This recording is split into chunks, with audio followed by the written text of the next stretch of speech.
Ladies and gentlemen, family and friends, let me ask you something. Have you ever been wronged, betrayed, or left brokenhearted by someone you trusted?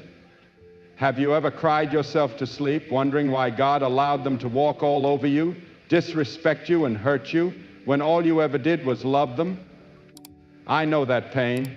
I know the fire that burns inside when you've been done wrong, when you've been taken for granted, when your kindness was mistaken for weakness. But let me tell you something right now. God is not blind to your suffering. He has seen every tear, heard every cry, and He is moving in ways you cannot see. Sometimes we want revenge. We want justice now, but the Bible says, "Vengeance is mine, saith the Lord." That means it's not your fight, it's His. And let me tell you, when God steps in, He moves in ways that shake the very foundation of those who tried to break you. Now, I want you to listen closely, because here are 7 undeniable signs that God is already dealing with those who hurt you. Sign number 1, their peace begins to crumble. There is something about guilt that no one can escape. It doesn't matter how much someone smiles on the outside, how confident they appear, or how much they pretend that what they did to you doesn't bother them. Deep inside, their peace is crumbling. You see, when someone mistreats a child of God, they are not just hurting you, they are interfering with divine order. They are touching something sacred. God is a God of justice, and He does not allow evil to go unchecked. Oh, they may walk around acting like they don't care, like what they did was just another decision, another moment, another mistake. But deep inside, something starts shifting. At first, it may not be obvious. They may even seem like they're thriving. They go out with their friends, they laugh, they post their pictures. They move on as if nothing ever happened. And that's what hurts the most, doesn't it? It hurts to see them walking around unbothered while you are left picking up the pieces of the pain they caused. It feels like they got away with it. But let me tell you something. No one escapes the consequences of their actions. And no one can outrun the voice of their own conscience. It may take days, weeks, months, maybe even years. But one day, the weight of what they did will begin to press down on them. And when it does, they won't be able to shake it. At first, it's just a thought that crosses their mind when they least expect it. A random moment in the middle of the night. A flash of memory that brings discomfort. Maybe they see someone who reminds them of you. Maybe they hear a song that takes them back to the way they treated you. Maybe they're sitting alone, and for the first time in a long time, the noise of the world isn't there to distract them. That's when it starts. Their peace begins to crack. The very thing they ignored now whispers to them in the quiet moments. The very person they hurt suddenly occupies a space in their mind that they can't remove. They try to shake it off. They tell themselves it wasn't that bad. They try to justify their actions, convincing themselves that they did what they had to do, that you were the problem, that they had no choice. But it doesn't work. Because when God deals with someone, He doesn't just take away their material things, He takes away their peace. He allows the weight of their own choices to sit heavy on their soul. And when God places conviction on someone's heart, there is no escape from it. They may distract themselves for a while. They may bury themselves in work, in relationships, in parties, anything that can keep them from thinking too deeply. But the mind has a way of bringing back the things we try to forget. And no matter how hard they try to ignore it, there will always be a moment when it hits them like a wave they never saw coming. That's when the restlessness begins. They become short-tempered, irritated, unable to find joy in the things they once loved. They lose their ability to sit still, because stillness means silence, and silence means facing the truth. They toss and turn at night, unable to sleep like they used to. They wake up feeling like something is missing, like something is off. And they may not admit it to the world, they may never say it out loud, but deep down, they know what it is. It's the weight of what they did. It's the knowledge that they hurt someone who never deserved it. It's the realization that what they thought was nothing is actually something heavy, something that won't go away, something they can't undo. And when peace begins to crumble, everything else follows. It affects their mood, their relationships, their ability to enjoy life. They become distant, disconnected, unable to be fully present because part of them is stuck in the past, stuck in the very moment they thought they had moved on from. They may try to run from it, they may blame you, they may project their guilt onto others, but no matter how far they go, they cannot outrun God's conviction. Because when you hurt someone who is genuine, when you betray someone who is pure-hearted, when you break someone who only ever wanted to love you, there is a cost. And the first thing to go, their peace. Sign number 2, doors start closing for them. There is something about favor that people don't always understand. Favor is not just about luck or hard work, it's about grace. It's about divine positioning and about doors opening, not because of who we are, but because of who God is. And when someone walks in that favor and another person comes against them, mistreats them, or causes harm, they are not just coming against a person, they are coming against the favor of God on that person's life. And that's when things start to shift. At first, they don't notice it. Life continues as usual. They wake up, go about their day, and assume that everything will go according to plan. They think they've moved forward without consequence. They believe they got away with it. But what they don't realize is that when you interfere with someone God has his hand on, there is always a cost. It starts subtly, a missed opportunity, a phone call that never comes, a situation that seems so promising suddenly falls apart. They chalk it up to bad timing, bad luck, or just life happening. But what they don't realize is that it's not just coincidence, it's divine intervention. You see, when someone walks in God's favor, that favor not only blesses them, but it also affects the people around them. When you are connected to someone blessed, you benefit from their blessing. You receive overflow, access, and open doors simply by being in proximity to them. But the moment they mistreat you, the moment they betray, deceive, or harm you, they remove themselves from that covering. They step outside the grace that was once flowing into their life, and that's when doors start to close. The same people who used to support them start pulling away. The same job opportunities that used to fall into their laps start slipping through their fingers. The same relationships they thought were secure start to weaken. They feel stuck, unable to move forward no matter how hard they try. And when God closes a door, no amount of effort can open it. When he removes favor, no amount of networking, planning, or scheming can bring it back. They may try to fix it, to manipulate their way back into success, but success without God's favor is temporary, unstable, and empty. And sometimes once a door is closed, it stays closed. And the very thing they took for granted becomes the thing they now wish they had never lost. When someone betrays you or causes you pain without remorse, they are sowing seeds into their own future. Seeds that will eventually grow into struggles they never anticipated. At first, life seems normal for them. They move forward as if nothing happened, waking up, going to work, spending time with friends, and living their life without a care. From the outside, it may even appear that they are thriving, and that can be frustrating. Watching someone who hurt you continue on as if their actions had no consequences.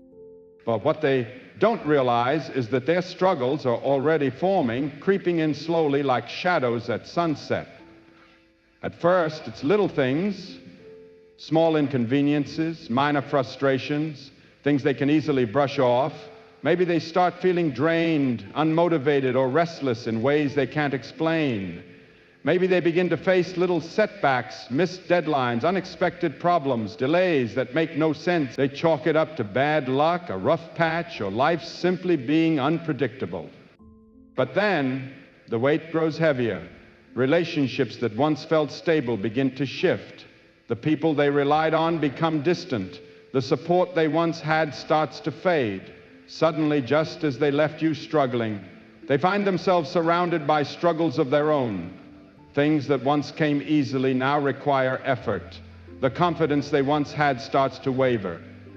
Every step forward feels like walking through mud, slow, exhausting, and uncertain. And no matter what they do, nothing seems to go right. They try to fix it to regain control, but the more they push, the more resistance they face. Obstacles appear out of nowhere. Their plans fall apart. The things they once took for granted slip through their fingers. And in the quiet moments when no one else is around, a thought lingers in the back of their mind. Could this be happening because of what I did? They remember what they did to you, the pain they caused, the betrayal, the words they spoke that cut deep. And for the first time, they begin to see the pattern. How, ever since then, things have been going downhill. Yet pride is a powerful thing. Instead of acknowledging their mistakes, instead of making things right, many will choose to fight against the very struggles they created for themselves. They will blame others, blame circumstances, blame everything except their own actions. But no matter how much they deny it, the struggles remain. The storms don't pass, and soon, just as they left you feeling helpless, they find themselves in a place where nothing feels secure. Because when you hurt someone who was good to you, when you betray someone who only ever wished you well, you don't just wound them, you set a course for your own suffering.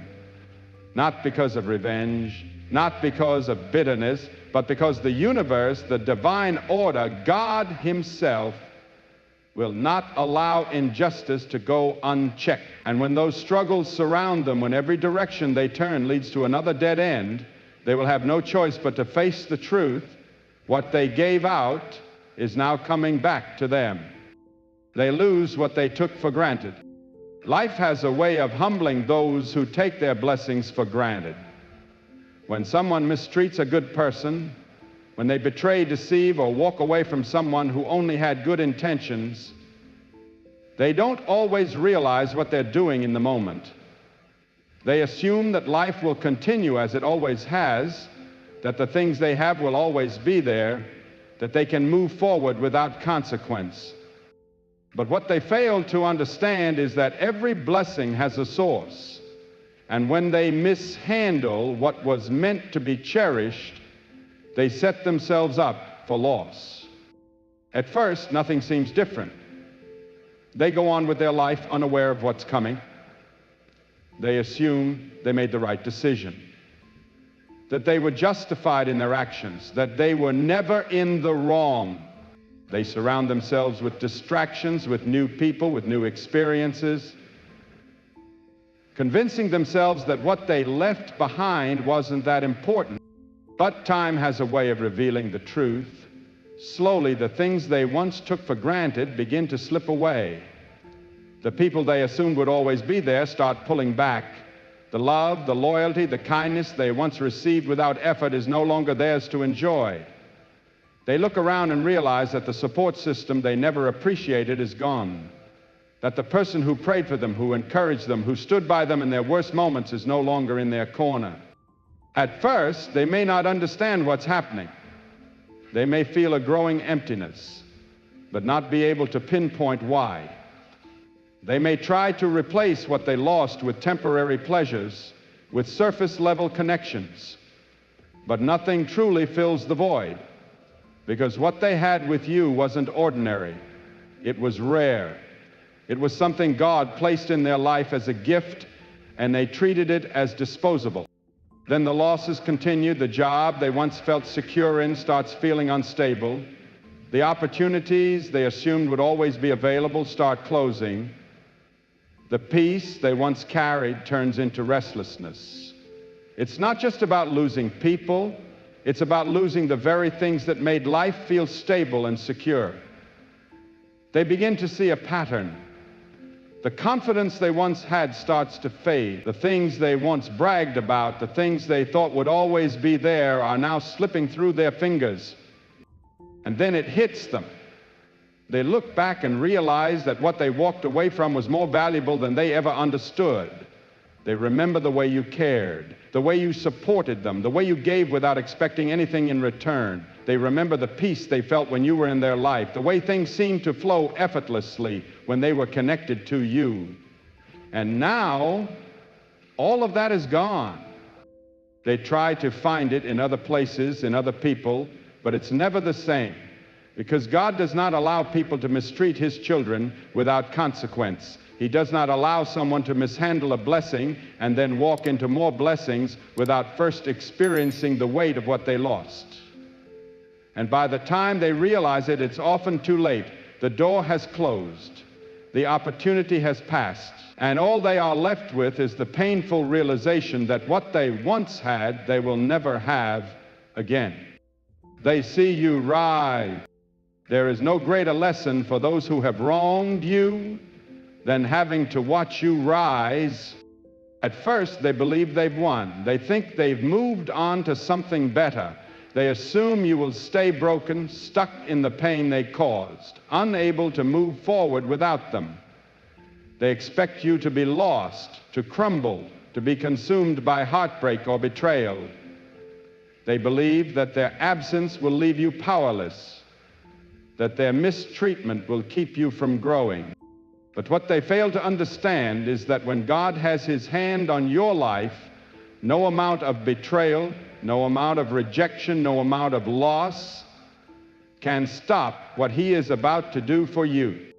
At first, they don't notice. They're too busy living their life, too distracted by their own choices. But then, little by little, they start to hear about you. They start to see your name, your success, your happiness in places they never expected. Maybe it's through mutual friends. Maybe it's through social media. Maybe it's just the way life has a funny way of keeping people connected even when they're no longer in your life. And that's when the shift happens. They begin to realize that the very person they thought would struggle without them is not only surviving but thriving. Purpose. And the hardest part for them is realizing they can't go where you're going. They see you winning, yet they are no longer part of your journey. They watch you step into blessings they once had access to, but no longer do. They see how you carry yourself differently, how you are no longer affected by what they did. And that realization alone is enough to shake them, because the greatest consequence of hurting someone who was good to you is having to watch them rise without you, having to see them become everything you once doubted they could be, living with the knowledge that they never needed you to be great. They just needed to let go of you to reach greatness. And that is a lesson they will never forget. Sign number 6, their conscience won't let them rest. There is no prison stronger than a guilty conscience. No matter how far someone runs, no matter how much they try to ignore it, no matter how deeply they bury themselves in distractions, when they have wronged someone with a pure heart, the weight of that wrongdoing follows them. It lingers in the background of their mind, creeping into their thoughts at the most unexpected moments. At first, they tell themselves it's nothing. They justify what they did. They convince themselves they had to do it, that they had no choice, that they were in the right. They surround themselves with noise, with people who agree with them, with situations that keep them too busy to think, and for a while it works.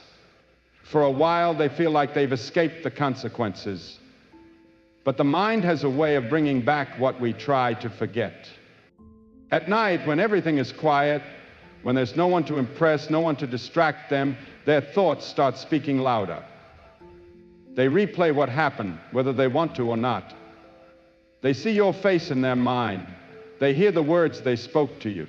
They remember how they made you feel, the way you looked at them in that final moment, hurt, betrayed, disappointed, and it doesn't go away. No matter how much they try to shake it, that feeling stays with them. It shows up in random moments. A conversation reminds them of you, a place brings back a memory, a song plays, and suddenly they're right back in the past, reliving the moment they thought they left behind. At first they brush it off. They tell themselves it's just nostalgia, just a passing thought. But then it happens more often. The guilt seeps into their daily life. They become restless, irritable, unable to enjoy things the way they used to.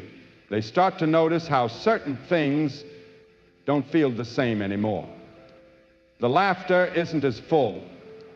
The joy isn't as deep. The peace isn't as strong. Something is missing. And deep down, they know what it is. It's the truth they've been avoiding, Because the thing about a guilty conscience is that it does not need punishment to feel pain. It punishes itself. They may never tell a soul. They may pretend in front of the world. But in their quietest moments, they know what they did. They know they hurt someone who never deserved it. They know they took something real for granted. And as time goes on, that weight only gets heavier. They wonder if they should reach out.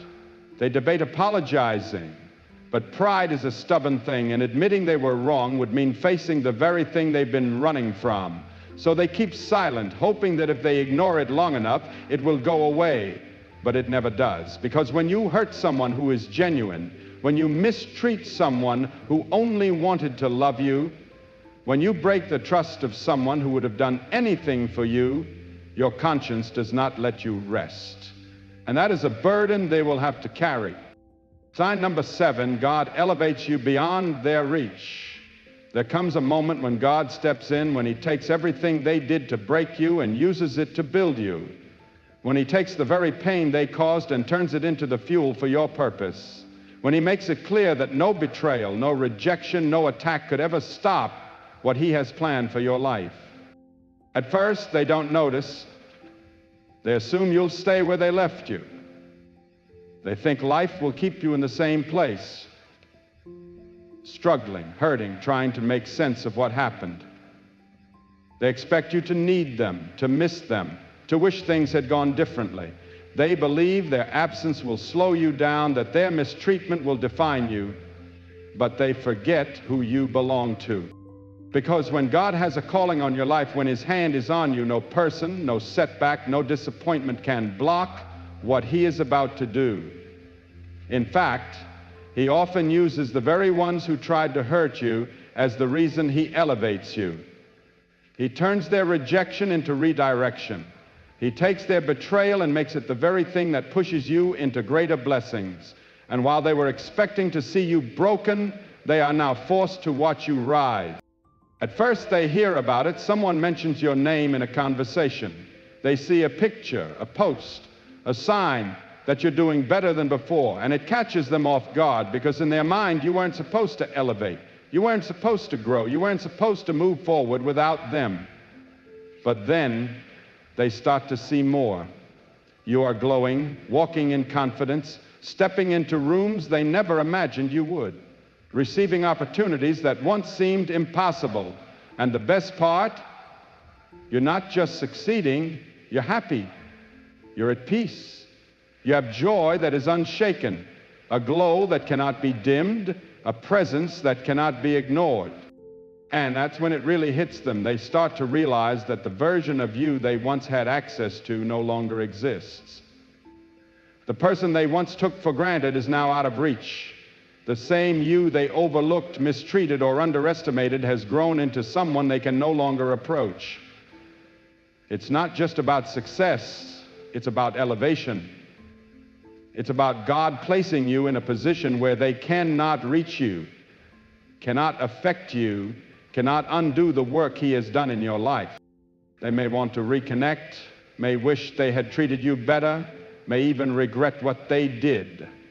But now the door is closed, and they have no choice but to watch from a distance. Because when God decides to elevate you, there is no going back. There is no revisiting what he has removed. There is no access for those who did not value you when they had the chance.